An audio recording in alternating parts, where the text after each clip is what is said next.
All high quality men need these 5 things from a woman. And let me just say this as we get started.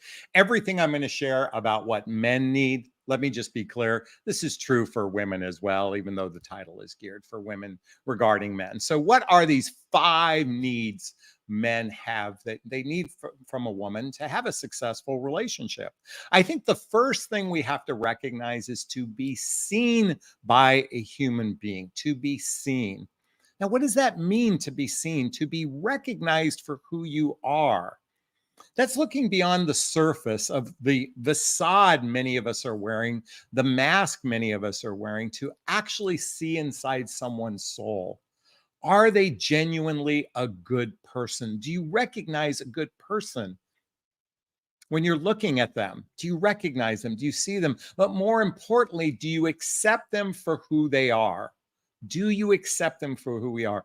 Men and women alike want to be seen and accepted for who they are. And that is a basic human need, whether you're a man or a woman. And today we're going to talk about high quality men because I want to differentiate high quality men from other men, which I'll explain in a moment. But I want to share with you, before we get into the next 4, some of the problems we have with modern dating today. See, modern dating today is more like leasing a car.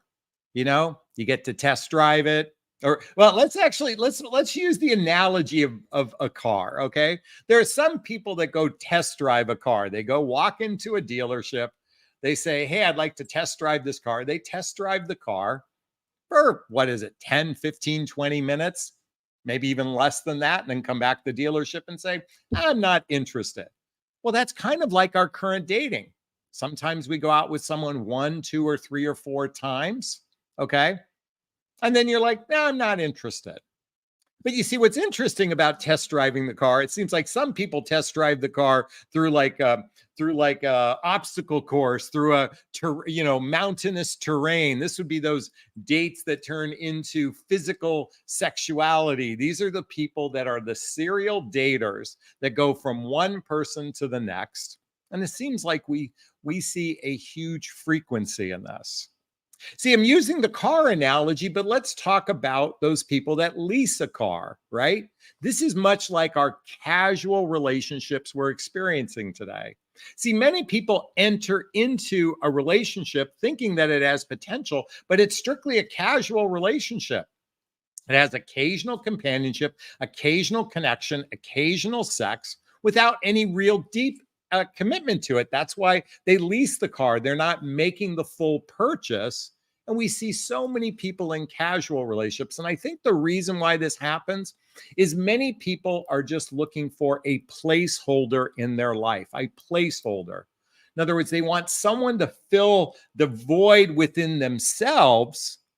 There's a void within themselves, and they find themselves a placeholder relationship instead of what I call an all-in relationship. An all-in relationship says, damn the torpedoes. I want this to work out, through thick and thin. It's kind of like the wedding vows that were originally designed, rich or poor, sickness and health, all that sort of thing. That's that all in. And what we see today is a lot of placeholder relationships, which is much like leasing a car. Okay. Now, many of you might think in midlife, it's not buying a brand new car, you're buying a used automobile. Some people call them vintage automobiles. And we see a lot of what feels like that for those of us in midlife. And many of us are still dating with eyes of as we were in our 20-year-old eyes, with 20-year-old desires and passion, instead of really evaluating where you're at in your life today. We see this happen frequently. Okay. Now, what's unique right now is the Golden Bachelor. Is anyone watching the Golden Bachelor? Raise your hand. This draws attention to those people in their over the 60 category, but I think this draws attention to the over 50 category as well. And that is folks that are looking for love in maybe the 3rd or 4th chapter of their life, if we are a 5-chapter book, if you will. Okay? And I'm really grateful for this show because it demonstrates who I believe is a high quality man. I'm hoping Gary Turner is truly a high quality man. And let's identify what a high quality man looks like for this scenario. And then we'll get into those other four basic needs. Okay. But a high quality man, one of the things I believe it represents is a person whose actions consistently match their words. Their actions consistently match their words. We're going to make mistakes at times. We're going to say, I'm going to call and we don't call, or something's going to happen. That's just natural for that to happen. But for the most part, it's consistent. But what's also important that they use their words. See, if you're not familiar with the book, The Five Love Languages by Gary Chapman, here's the book. I highly recommend checking it out. By the way, all the books I recommend are in the link in the description below under Jonathan Recommend Books. But under the five love languages are words of affirmation, or if you're a Leo like me, it might be words of adoration. It's physical touch, quality time, acts of service, and gifts. Well, why I'm relating to this as a high quality man, action matching words, is words of affirmation. What's missing, a lot of people are acts of service people. Men can be acts of service, but they don't have the words to express themselves. And I'm here to say it can feel for a woman rather unfulfilled if a man doesn't express himself verbally to his partner. See, we all need verbal affirmation to go with the actions that match the words. So I think a high quality man, actions matching words, but also is verbally expressive when it comes to those words in relationship. Another factor of a high quality man is he has victor consciousness instead of victim consciousness. See, here in the United States, we are suffering from victim consciousness. We are suckling on the nipple of victim consciousness. And I'm just saying here in the United States, because that's the people I know. I can't speak for other parts of the world, but victor consciousness means you take personal responsibility for your choices. That's what a high quality man does. They don't blame someone else. They're not pointing their finger at someone else because there's always three fingers pointing back. And a high quality man recognizes that they have a part. High quality woman does the same thing as well. Remember, I said this is interchangeable. High quality person knows how to fight fair. And what that means is when there's a disagreement with someone, they listen to the other person. They acknowledge the other person. They validate the other person as if that's their truth. They acknowledge that that's their truth. And even if they disagree, they acknowledge and validate the other person's point. They know how to fight fair. Conflict resolution skills is a critical factor for relationship success. If you've not read the book, this is by Calvin Robertson, Marriage Ain't for Punks, a no-nonsense guide to building a lasting relationship. What I like about this book is he's on the show Married at First Sight, and he talks about conflict resolution is one of the critical factors for relationship success. And a high quality man is an emotional grown-up. He has relationship skills. If you're not familiar with my emotional maturity relationship skills chart, I'll quickly go through this. This is not a fact. It's merely an opinion. I believe 20% of the population has clinical issues when it comes to emotional maturity and relationship skills. And while I say 20% of the population is healthy, I'm being rather generous. Most everybody is dysfunctional in their relationship skills. And a high quality person knows how to fight fair. It's not about being right. It's about finding peace when there's friction in a relationship. Another thing a high quality person does is they have empathy. And empathy isn't just I can feel your feelings. Empathy is also, I acknowledge your feelings. I validate your feelings. I acknowledge my own feelings. I validate my own feelings. But more important, I recognize the importance to build trust, meaning your feelings matter to me. Your feelings matter to me. What is trust? Trust isn't just about fidelity. Trust is your feelings matter to me. What's in your best interest is in my best interest. And that's what a high quality person does. And lastly, they are transparent. in if it's material to the relationship, they're going to bring it up. They're not keeping secrets from you. Okay, if it's material to the relationship. So when I say all high quality men need these 5 things, I just want to say it's men and women alike that I invite everybody to operate this way, because the second thing, as far as a human need, is the need to be heard. Remember we talked about a moment ago about when fighting? It's important when there's a disagreement. Every relationship, every couple is going to have disagreements. And it's important to acknowledge your partner, the person in your life, acknowledge them, validate their feelings. Doesn't mean you have to agree with it, but you must be willing to acknowledge that that is their truth, to be heard by someone. And let me tell you this is probably the number one issue most couples are faced with. They're butting heads with each other because they're not hearing each other. And I'm here to encourage that. You know, one of the fundamentals of a high quality person is, here, check out, this is my book called What the Heck is Self-Love Anyway? A Journey of Personal Development, Self-Help, and Spiritual Work. They love themselves. They genuinely, now this doesn't mean that you love yourself 100%, but you're loving on yourself. You value your heart, and you recognize that it's important to be loving on yourself to have the capacity to love others. And when you can love on yourself, you can hear others. We can hear to be heard. Okay. The third need is to be respected. You know, Dr. Pat Allen says men need to be respected. Men feel cherished when they're respected, and women feel respected when they're cherished. Well, I'm here to say, I believe we should respect men and women alike, okay? And we should feel cherished as equally. But here I'm going to dive into respect because we're talking about men right now. You know, sadly, I see so many women in relationships with men that they don't respect. Their attitudes towards these men is of such contempt, such criticism, such disdain.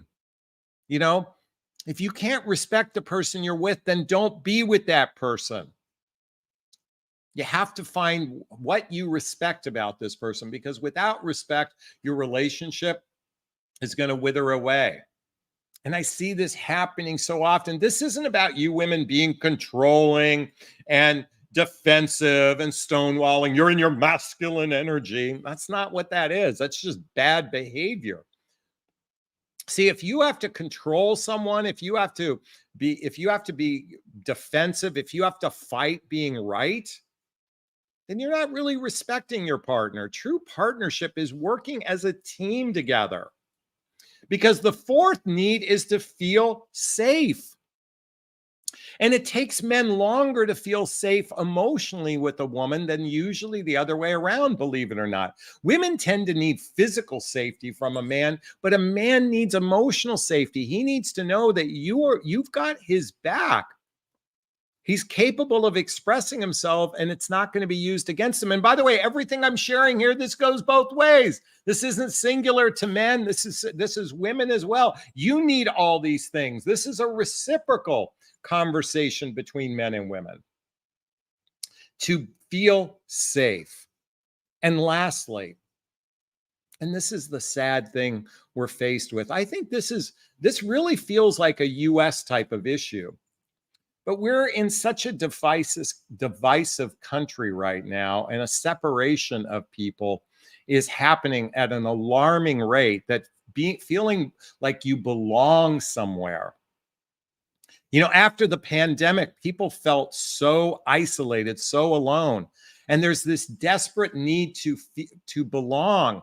And this is why people join, political groups, and they join social, certain groups, these niche groups, so they can feel like they can belong with someone. These, people that believe in conspiracies, although I'm not so sure there aren't some conspiracies out there, but these feeling of wanting to feel like you belong. And in relationship, it's the reason why we partner with someone, because it's better to have at least one person in your life that you feel like a teammate with, that you can go through this life holding hands together.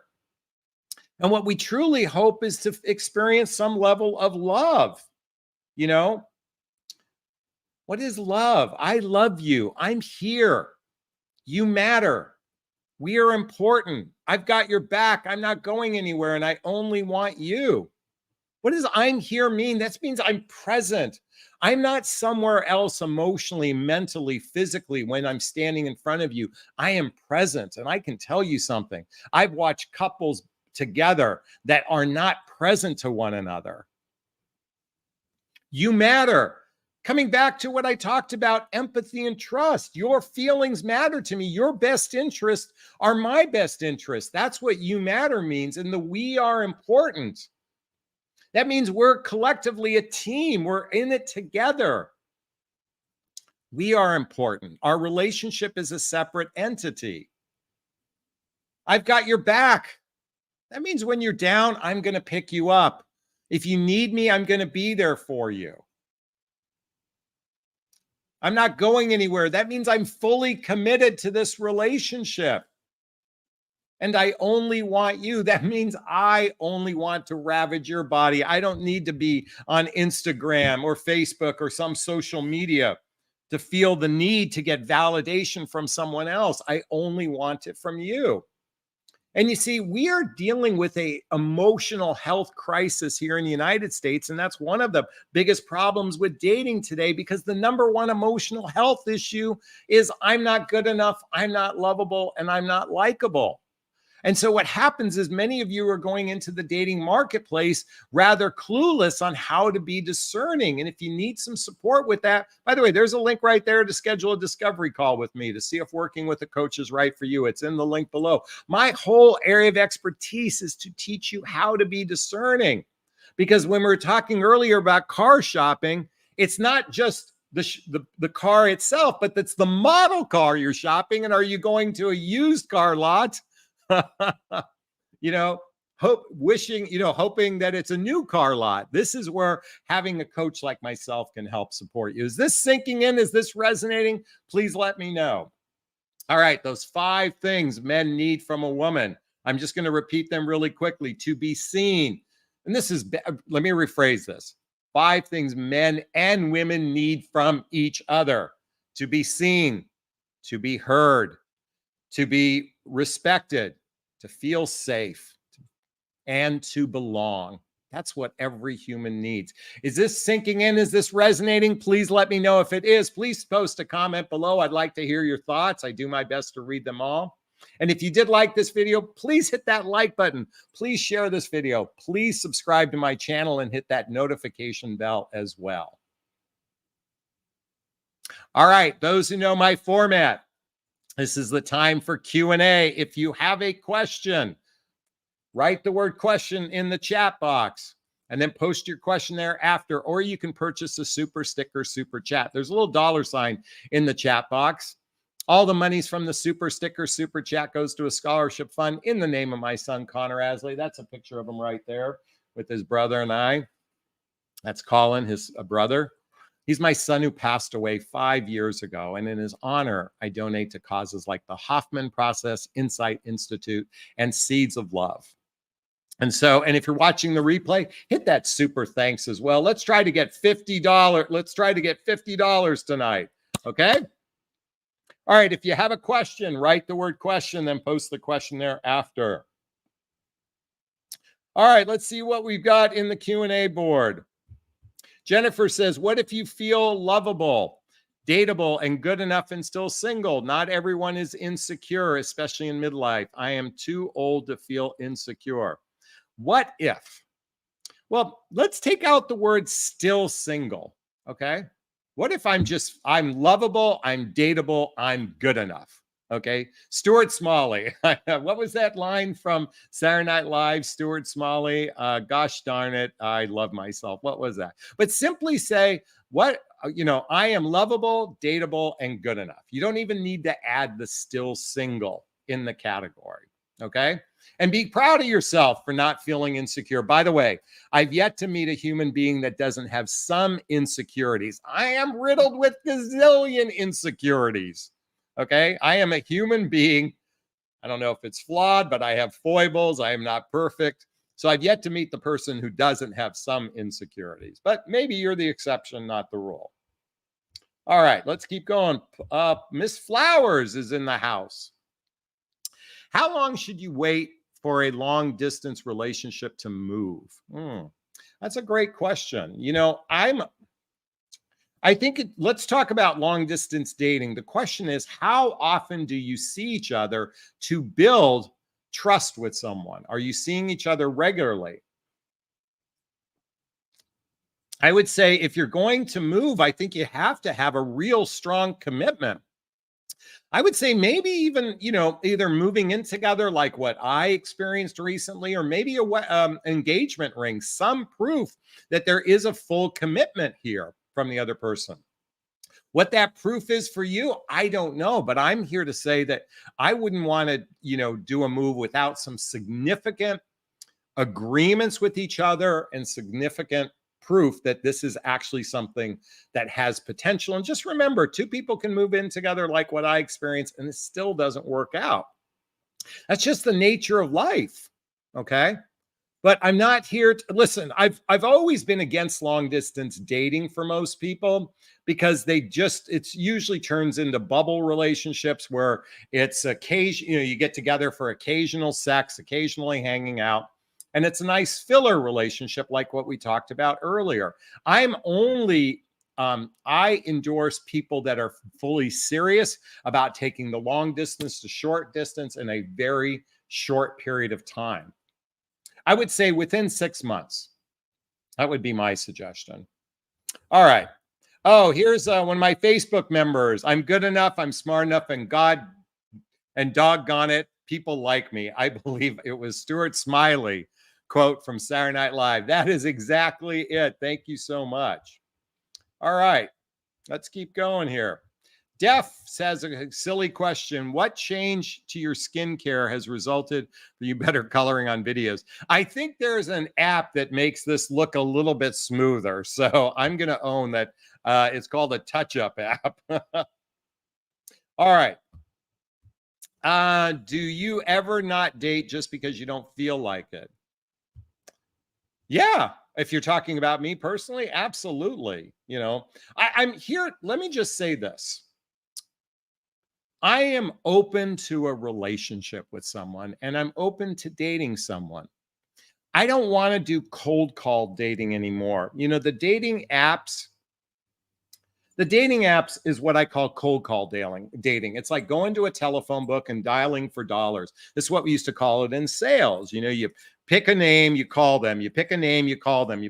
I don't feel like doing that anymore. I only want to work with what I call warm leads. In other words, there's already some level of familiarity built with someone. And we've talked about what we both seek in relationship. That's a person whom I'm most likely going to consider to explore a relationship with through the process of dating. But I'm here to say I'm strictly open for a relationship, and I'm open to date someone who's also open to a relationship, and we have some mutual connection with each other. See, cold call dating doesn't interest me anymore. Dating complete strangers doesn't interest me anymore. I'd much rather connect with someone where we have some level of familiarity with each other. Maybe it's a mutual connection through a mutual friend. Maybe it's we belong to the same club or group or organization, that sort of thing. That's my intent going forward, and I'll let everyone know how it works out as the days progress. So thank you for that question. BX says, when you're in your 50s, how can you tell if a guy is not married or with anyone? I've chatted a few times with a guy, but I work remotely, so I haven't seen him. I would ask for his full name. His location, and tell him you're going to do a Google search on him. I would do a FaceTime also. I would do a Zoom or face call so you know exactly who you're dealing with. Folks, I highly recommend, do not invest more than a few hours with anybody communicating. Immediately go to a FaceTime so you know that they're legit. Ask for their full name and say that you're going to Google them. If they resist, you have a very easy 4-letter word, NEXT. Next. Do not invest in anyone who is not willing to give you their full name and willing to do a FaceTime very shortly after you've connected. Folks, we don't have time to fuck around, okay? The days in front of us, if you're 50 years old, the days in front of you are shorter than the days behind you, most likely, although people are living to be 100. But I would highly suggest that as your course of action, okay? All right, let's keep going.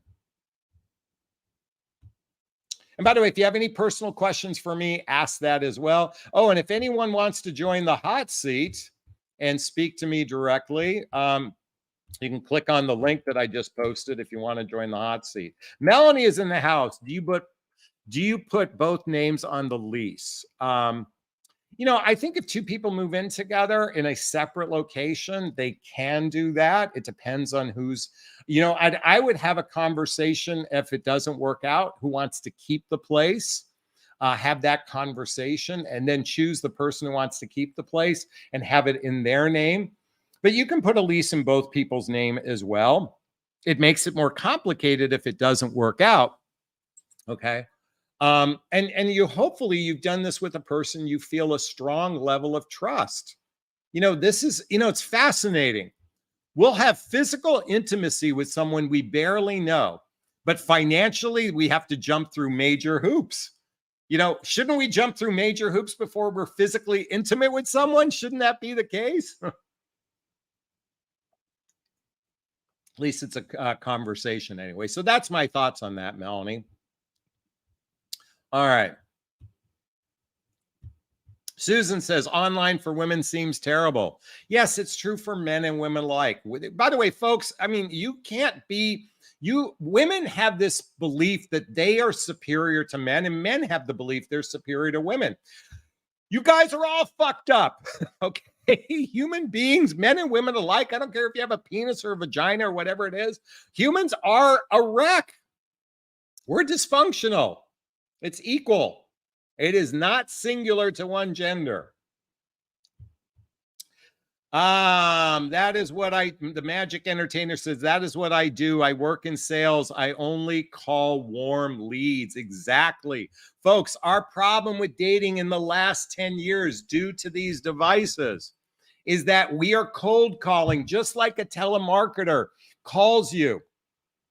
They are just dialing for dollars. This is what dating is. It's dialing for dollars. And yes, there is the exception where people do meet. I know I have a friend that, met on Tinder. They got married and have a child together. I know another couple that met on Bumble.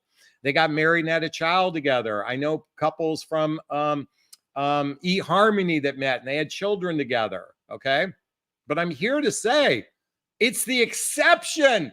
It's not the rule. And by the way, 50% of all new dates will happen through an online connection, but only about 10% of those people will actually, at best, manifest into some sort of relationship. That means less than 5% of people are going to turn. Oh, wait, is that right? The math right? 10%. Yeah. Yeah. It's less than 5% of people who are single will find anyone. By the way, the odds are fucking against you. By the way, when you work with me, what is that line from Hunger Games? May the odds forever be in your favor. The reason why I get calls each week from clients, Jonathan, I met a great guy. Jonathan, I met a great guy. Jonathan, I met a great guy. And they know the difference is because discernment is the critical tool for relationship success. And most of you are terrible at it because we've adopted this belief. Most everybody has adopted, this is called my relationship iceberg. We've adopted that attraction or chemistry equals relationship success. Most of you do not pay attention to shared values, blendable lifestyle. And the most important thing is emotional maturity. And as I said earlier, 80% of people are dysfunctional or clinical. So if you want to put the odds in your favor, work with someone like me. Calm, Jonathan, calm. All right, let's keep going here. Jennifer says, I'm not sleeping with just anyone unless I'm grilling them. I've been celibate for too long. This is why God invented vibrators. All right. Hey, you know what, folks? I'm going to do a short live tonight. We just talked about all high quality men need these 5 things from a woman. I'm just going to repeat that for everyone as we wrap up for tonight. It is to be seen, to be heard, to be respected, to be safe, and to belong. That's what men and women alike are really thirsty for. And sadly, we are living in an environment where a lot of people are self-centric, they're myopic, they're only in it for their own needs. This is true for men, and this is true for women as well. And I'm here to invite a different conversation. My hope is my channel invites you to look at things differently. I offer books to read. I make suggestions in your life. I'm not here to suggest that my commentary is the truth. It's just a conversation inviting you to look at your own truth. And I invite you all to start with the beginning to love yourself as your truth. Is this sinking in? Is this resonating? Please let me know. If it is, please post a comment below. I'd like to hear your thoughts. All right, I'm going to wrap. Before I wrap up this video, please hit that like button. Please share this video. Please subscribe to my channel and hit that notification bell so you can be notified of new videos. All right, I'm going to wrap up this video as I always do. First off, give myself a big, gigantic Jonathan Bear hug of self-love. I'm going to reach into the camera and give you a hug of love if that's okay. I'm asking you to turn to someone, a pet, a teddy bear, or a pillow. There's a teddy bear. Give it or them a hug of love, because hugs are a great source of love. And let's face it, we could all use more love in our lives. I want to thank Mercy and Sherry and Magic Entertainer and McCoy and Susan and Sherry and Jubilee. And did I say Jennifer and Megan and Miss Sienna and Nina and Jennifer Watkins and McCoy and Melanie, and was Leafs in the house earlier. Everyone, big hugs, much appreciation for joining me tonight. All right, have a great evening. Be well. Bye now.